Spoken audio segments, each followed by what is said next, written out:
নমস্কার, অ্যাস্ট্রোচেক চ্যানেলে আসার জন্য সকলকে অসংখ্য ধন্যবাদ।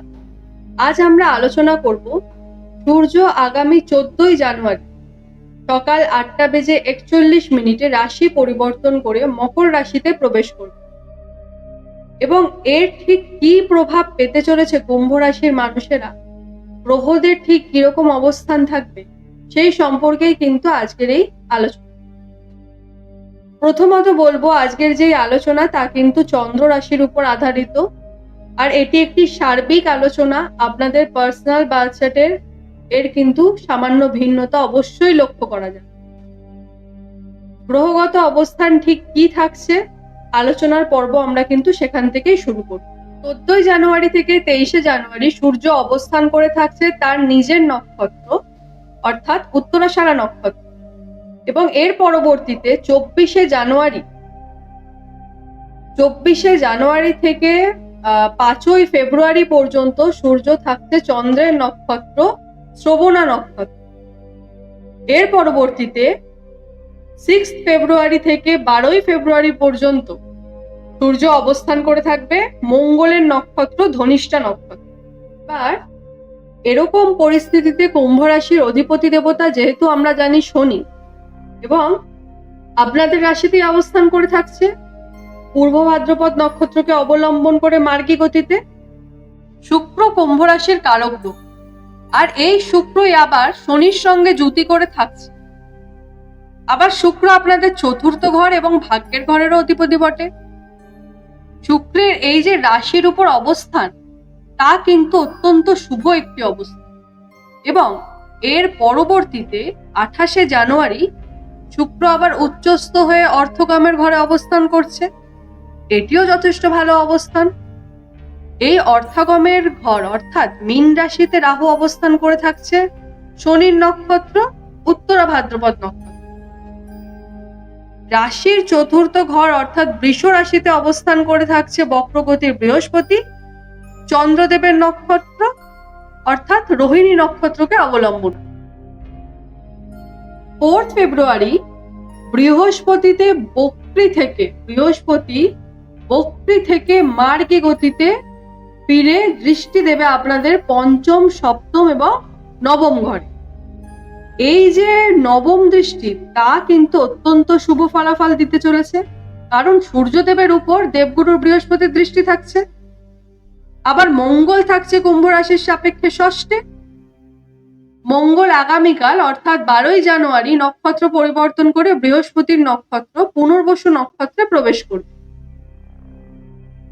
মঙ্গল 21 তারিখে ষষ্ঠ ঘর অর্থাৎ কর্কট রাশি থেকে পরিবর্তন করে চলে আসছে পঞ্চমে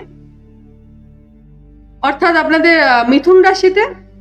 আর এই সময়কালেও মঙ্গল কিন্তু উচ্চ দৃষ্টি দিচ্ছে সূর্যের উপর। কেতু অবস্থান করে থাকছে কুম্ভ রাশির সাপেক্ষে অষ্টম ঘরে অর্থাৎ কন্যা রাশিতে সূর্যের নক্ষত্র উত্তরা ফাল্গুনী নক্ষত্রকে অবলম্বন করে। বুধ কুম্ভ রাশির কারক গ্রহ অর্থাৎ পঞ্চম এবং অষ্টম ঘরের অধিপতি, আর এই বুধ 24শে জানুয়ারি দ্বাদশে অর্থাৎ মকর রাশিতে সূর্যের সঙ্গে যুতি তৈরি করছে। এই সময় কিন্তু একটা বিপরীত রাজযোগ তৈরি হতে চলেছে। এই থাকছে কিন্তু মোটামুটি ভাবে কুম্ভ রাশির সাপেক্ষে গ্রহদের অবস্থা।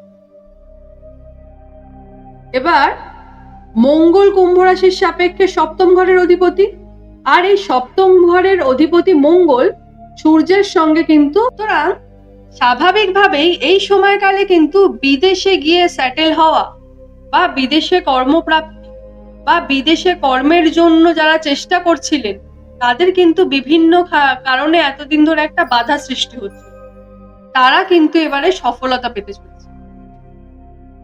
কিন্তু মকর রাশিতে সূর্যের অবস্থানের কারণে ব্যবসায়ীদের ক্ষেত্রে 24শে জানুয়ারির আগে যদি কোথাও ইনভেস্ট করা হয় তা কিন্তু রং ইনভেস্টমেন্ট হওয়ার একটা চান্স থেকে যায়।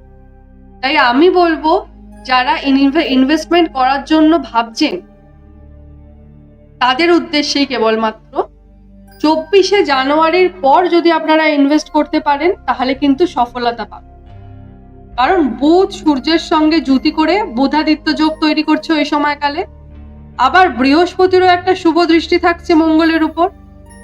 সুতরাং এই যে 24শে জানুয়ারির পরবর্তী সময়কাল, তা কিন্তু ইনভেস্টমেন্টের জন্য আপনাদের যথেষ্ট অনুকূলে থাকবে। কিন্তু 24শে জানুয়ারির আগে যদি কেউ ভাবেন ইনভেস্ট করবেন, তার কিন্তু সেটা ইনভেস্টমেন্ট কিন্তু লসে চলে যেতে পারে।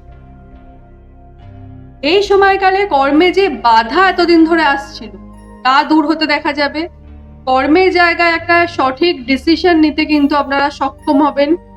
বিদেশজনিত যদি কারোর ব্যবসা থেকে থাকে, যে কোনো ব্যবসা হোক, ইম্পোর্ট এক্সপোর্টের কাজের সঙ্গেও যারা যুক্ত রয়েছেন, তারাও কিন্তু এই সময় বিশেষ সফলতা পাবে। যারা বিভিন্নভাবে কোনো আইনি আদালতি সমস্যার সঙ্গে যুক্ত আছে, তাদের জন্য বলবো এই সময়কালে কিন্তু মীমাংসার পথ প্রশস্ত হতে চলেছে বা সমাপ্তিও কিন্তু ঘটতে দেখা যাবে। যারা ডাইভোর্স সংক্রান্ত কোনো সমস্যায় ভুগছেন, তাদের জন্য বলবো এই সময়কালে কিন্তু আপনারা বহু বছর পর হয়তো একটা নিজেদের অনুকূলে কোনো ফলাফল পেতে পারেন। মন মানসিকতা আগের থেকে অনেক যুক্তিসঙ্গত হতে চলেছে। আপনাদের হারিয়ে যাওয়া একটা মনোবল কিন্তু এই সময় আপনারা ফিরে পাবেন। কর্মে মনোযোগ বসতে শুরু করবে। কর্ম নিয়ে নতুন করে কিছু চিন্তা ভাবনা, এগুলি কিন্তু প্রবল মাত্রায় এই সময় লক্ষিত হবে। অর্থের আগমনও যেমন থাকছে, তার সাথে সাথে কিন্তু ব্যয়ও থাকবে যথেষ্ট মাত্রায়। ব্যয়ের পরিমাণও কিন্তু যথেষ্ট বাড়তে দেখা যায়। এই সময়কালে যারা গভর্নমেন্ট সেক্টর থেকে কিছু প্রাপ্তি বা পরিবর্তন এগুলো চাইছিলেন, হয়তো আপনি কোথাও জব পোস্টিং করতে চাইছিলেন, জব লোকেশন ট্রান্সফার করতে চাইছিলেন, সেগুলো কিন্তু এই সময় হবে।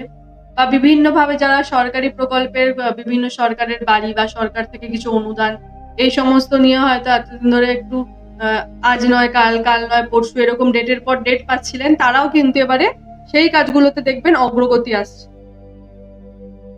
এবং পরবর্তীতে 6ই ফেব্রুয়ারি থেকে 12ই ফেব্রুয়ারি পর্যন্ত সূর্য যখন ধনিষ্ঠা নক্ষত্রে সঞ্চার করে যাবে, তখন ক্রিয়েটিভ ফিল্ডের সঙ্গে যুক্ত মানুষেরা, অর্থাৎ বিভিন্ন ইউটিউবার, ফেসবুক যারা করে থাকেন, তাদের ক্ষেত্রে বলবো, যারা বিভিন্নভাবে কোনো অভিনয় জগতের সঙ্গে যুক্ত রয়েছে, আর যারা সিঙ্গার ড্যান্সার রয়েছেন, তারাও কিন্তু যথেষ্ট ভালো ফল পাবেন এই সময়। যারা বিভিন্নভাবে কোনো ইনস্ট্রুমেন্ট বাজিয়ে থাকে, কোনো গিটার বাজান, তবলা বাজান, তাদের ক্ষেত্রেও কিন্তু এই সময়কাল যথেষ্ট সাফল্য আনতে চলেছে। কিছু ক্ষেত্রে দেখা যাবে যে এই ফিল্ডের সঙ্গে যারা যুক্ত রয়েছেন, বিভিন্নভাবে কোনো ক্রিয়েটিভ ফিল্ড বা অভিনয় জগৎ বা ইনস্ট্রুমেন্ট ফিল্ডের সঙ্গে যারা যুক্ত রয়েছেন, কর্মের জন্য কিন্তু বিদেশ যাত্রারও একটা সম্ভাবনা থাকছে।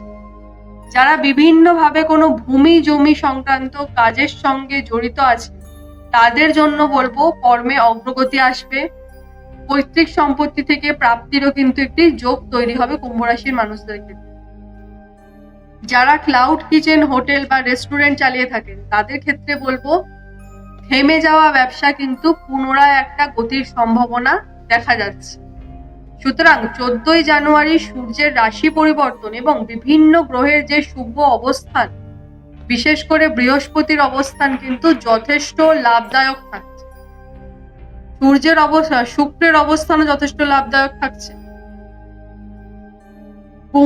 আমার মতে কুম্ভ রাশির মানুষকে খালি একটা জায়গা থেকে একটু সতর্ক থাকতে হবে, তা হবে আপনাদের বাক্য অথবা বাণী।